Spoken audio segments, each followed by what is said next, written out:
Good morning everybody, this is Stephen Pugh of the Home Bible College. It's August the 27th and we're looking at 2 Corinthians and chapter 12. In this little passage Paul is expressing his love for the Corinthian believers, and there's a number of interesting phrases. I want to just pick out one of them. Verse 11, he says, "Am I become a fool in glorying? You have compelled me." You see, there were certain what you call super apostles that had come, or maybe one big one that had come to Corinth and were questioning Paul's apostolic authority. So he has had to write this letter and he's had to make a fool of himself. You see, normal modesty, and it was not part of the Jewish or the Greek culture or the Roman culture to put yourself forward. But he's had to explain and he's had to outline his apostolic ministry. He's had to give his credentials. These are the things that make his ministry believable. But he feels it's a foolish thing to do. Why would you need to explain to your converts that God has called you as an evangelist? Seems absolutely absurd.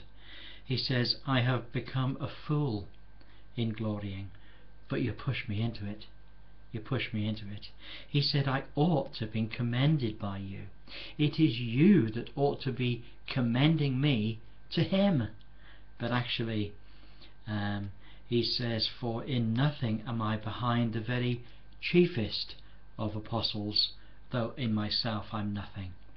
Truly the signs of an apostle were wrought among you in all patience, in signs and wonders and mighty deeds." And so we can get a little insight there that when Paul commenced his ministry at Corinth, all of the supernatural gifts of the Spirit were in operation. They were the apostolic signs. He says the signs of an apostle. So they were apostolic signs, and they were manifest. They were signs. These are miracles that point to a spiritual significance. There were wonders. These are miracles. That's the aspect of a miracle that causes the brain to be completely dumbfounded by the miracle. And mighty deeds. Now these presumably are miracles like the messianic miracles of the Lord Jesus, which were far beyond normal miracles of the day. They were apostolic deeds. They were things that were absolutely outstanding. He says, and he goes on to say an awful lot in the passage, but later on in verse 19 he says something which I'd like to be my password for the day. He says this. He says, "We do all things, dearly beloved, for your edifying." People might say, what's edifying? Edifying is building somebody up in the faith.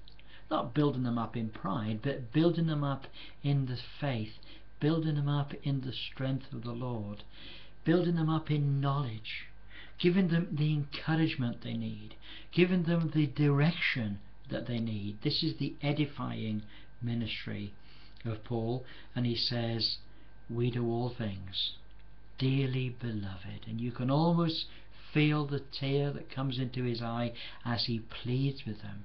He says, "We do all things for your edification, for your edifying."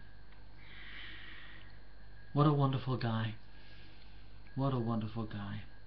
Look forward to meeting him one day. It won't be long. There's my password for today. Look forward to speaking to you all again tomorrow. Have a wonderful day. Bye for now.